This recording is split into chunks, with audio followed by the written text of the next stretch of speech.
Hey you all, this is Brian and you are watching the Dark Age channel. Today we're diving into something super important: clean drinking water after a disaster. When everything goes sideways, whether it's a natural disaster or something man-made, one of the first things to get hit is our water supply. And water isn't just nice to have, it's literally life. Our bodies are like water sponges. We gotta have water to keep our cells pumping. Normally, you can only go about 3 days without water before things get real dicey. For this reason, we came up with 14 solid ways to make sure your water is safe to drink, spread across 8 different categories. From old-school boiling to high-tech UV light purification, we're covering all the bases. Let's get started. Mechanical filtration. When you think about cleaning your drinking water, mechanical filtration is like the first line of defense. It's all about straining out the bad stuff without needing fancy gadgets or chemicals. Let's break it down into 3 key types you can use, especially after a disaster strikes. Number 1, distillation. And finally, let's talk about the be-all and end-all of water purification: distillation. It's like hitting the reset button, bringing water back to its most basic form. Here's the lowdown. You boil water, turning it into steam. Then you capture that steam and cool it down, converting it back into liquid form. Pure water. This process leaves behind everything that was in the water: bacteria, viruses, heavy metals, you name it. But here's the catch: it's resource intensive. You need a heat source to boil the water and a setup to condense the steam. It's not the quickest or easiest method, especially if resources are tight. But for purity, nothing comes close. Number 2, activated carbon filters. These are the best at removing chlorine, pesticides, and organic compounds, making your water not only safer but also more pleasant to drink. They're often used alongside other filtration methods like RO to catch the chemicals those systems might miss. The beauty of activated carbon filters lies in their simplicity and effectiveness, especially when it comes to making your water taste and smell better. Plus, they're a key player in a multi-stage purification setup, ensuring your water is as clean as it can get. Number 3, reverse osmosis. Reverse osmosis only lets the smallest, purest water molecules through. This process pushes water through a semi-permeable membrane, blocking contaminants including salts, bacteria, and viruses. However, RO systems require regular maintenance to keep performing at their best. Filters and membranes need cleaning or replacing to prevent clogging and degradation. For belt and suspenders safety, some folks pair RO with UV treatment, ensuring any microorganisms that might sneak through are neutralized, offering a 1-2 punch against impurities. Number 4, biosand filters. Biosand filters are a bit more stationary but incredibly effective for long-term use. They combine mechanical filtration with a biological process to clean water. Here's how it works. Water passes through layers of sand and gravel, trapping particles and pathogens. Meanwhile, a biological layer forms on top of the sand, where beneficial microorganisms live. These good guys attack and break down pathogens as water filters through. Setting up a biosand filter takes some doing, and it's not exactly portable, but once it's running, it provides a reliable source of clean water for households.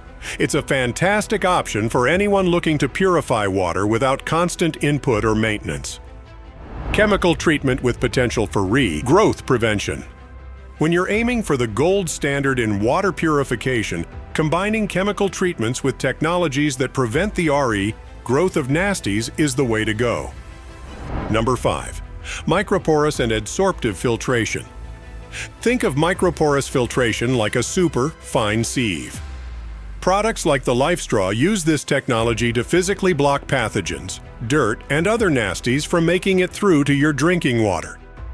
These filters have tiny holes, or pores, that are small enough to stop bacteria and protozoa in their tracks. Some go even further, incorporating adsorptive materials, think activated carbon, that also grab onto chemicals, improving both the safety and taste of the water.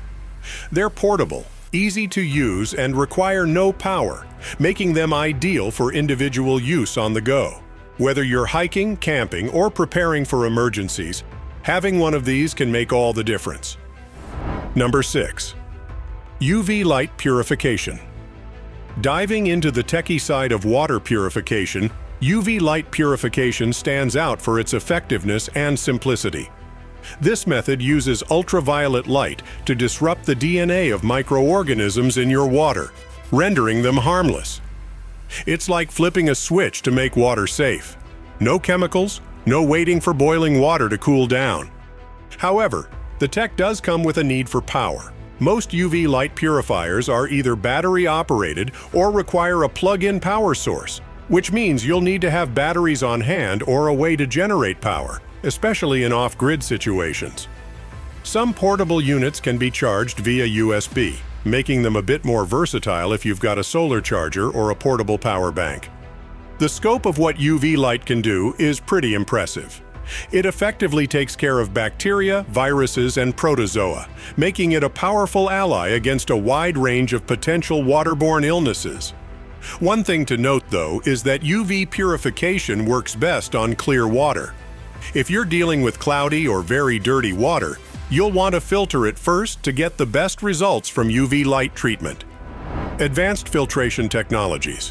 When you're looking to step up your water purification game, advanced filtration technologies offer some of the most effective solutions out there. Let's explore a couple of these high-tech heroes. Number 7. Bleach and iodine treatment.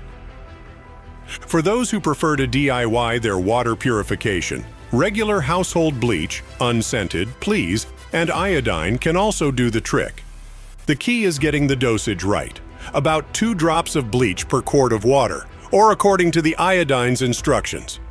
Give it a good mix, then let it sit for about 30 minutes. These methods are highly effective against a wide range of pathogens. However, you've got to be careful with your measurements to avoid over or underdosing. And similar to tablets, there might be a taste issue for some. Always double-check that your bleach doesn't have any added cleaners or scents, as these are not safe to consume. Number 8. Chemical disinfection tablets. These tablets are compact, easy to carry, and straightforward to use, making them a go-to for hikers, campers, and emergency kits.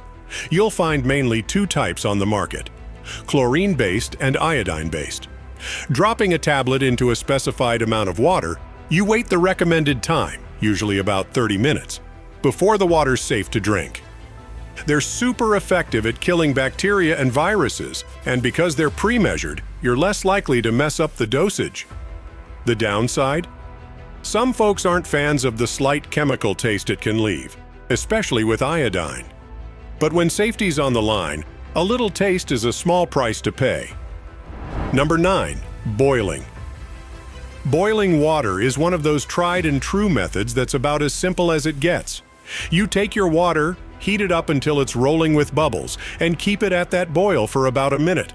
This process is like a universal disinfectant, knocking out bacteria, viruses, and parasites, making sure they won't be a threat to you. It's a method that stood the test of time, and for good reason. No matter where you are, if you've got a heat source and a pot, you can make your water safe to drink. But here's the thing about boiling: it needs fuel. Whether you're using a camp stove, a fire, or an electric stove, you've got to have a way to get that water hot. And depending on your situation, finding enough fuel to boil water regularly can be a challenge. It's also worth noting that while boiling is fantastic for getting rid of living nasties in your water, it doesn't do anything about chemicals or metals that might be lurking there. So, if your water is contaminated with more than just microbes, you'll need to look into additional purification steps. Chemical disinfection. When you're in a pinch and need to make water safe to drink, reaching for chemical disinfection can be a real lifesaver. Let's break down 3 options for using chemicals to zap those harmful critters in your water. Number 10. Solar stills. Building a solar still takes a bit more effort but can be incredibly effective. You're creating a mini greenhouse where water evaporates from a contaminated source, condenses on a clear surface, and then drips into a clean container. This process removes salts, heavy metals, and pathogens, making it a powerhouse for purification. You'll need some plastic sheeting, a container to catch the water, and of course, sunlight. The setup might take some tinkering, but once you've got it, a solar still can provide a continuous supply of clean water. It's an ingenious way to leverage the natural cycle of evaporation and condensation, using the sun's energy to do the heavy lifting. Number 11. SODIS. SODIS, or solar water disinfection, is pretty much as straightforward as it sounds. You need clear PET bottles and sunlight. That's it. Fill the bottles with water, cap them, and place them under direct sunlight for at least 6 hours on a sunny day, or 2 days if it's overcast. The UV rays from the sun kill bacteria, viruses, and parasites, making the water safe to drink. It's effective, easy to do, and costs nothing. The only catch? It doesn't work as well if the water is very cloudy or colored, so you might need to filter it first to remove any debris or sediments. Number 12. Ceramic filters. Ceramic filters are where things get a bit more high-tech. These filters have tiny pores that water passes through, leaving nasties like bacteria and protozoa behind. Many ceramic filters are also treated with silver, which acts as a natural disinfectant, killing or inhibiting the growth of microbes. They're super effective against a wide range of pathogens and can be cleaned and reused multiple times. Maintenance is key here. You'll need to clean the filter regularly to keep it working well, and eventually it might need to be replaced. But for long-term use, especially in a post-disaster scenario, a ceramic filter can be a reliable choice for safer drinking water. Solar disinfection methods. Harnessing the power of the sun. Solar disinfection methods are a game changer for purifying water, especially when you're out of options. Let's look at 2 ways the sun can help make your water drinkable again. Number 13. Natural filtration. Moving up a notch, natural filtration uses elements like sand, charcoal, and rocks. Picture building a mini-layered filter. Rocks at the bottom, then sand, and a layer of activated charcoal if you can get it. Water trickles down through these layers, getting cleaner as it goes. The sand and rocks catch larger particles, while charcoal does a bang-up job of improving taste and snagging some chemicals. The benefits are solid. You're using natural materials to get cleaner water. The drawbacks? It's still not foolproof against all viruses and bacteria, and setting up a good system takes a bit more effort and knowledge about proper layering. Number 14. Cloth filtration. Starting with the basics, cloth filtration is as simple as it gets. Grab a clean piece of cloth, maybe a bandana or a t-shirt, and use it to filter your water. It's about removing the visible gunk and some of the larger particles that you definitely don't want to be drinking. The effectiveness? Well, it's not going to catch everything, especially the tiny harmful microorganisms, but it's a solid first step. The limitations are pretty clear. This method alone won't make your water safe from bacteria or viruses, but it's a good prep before using more thorough purification methods.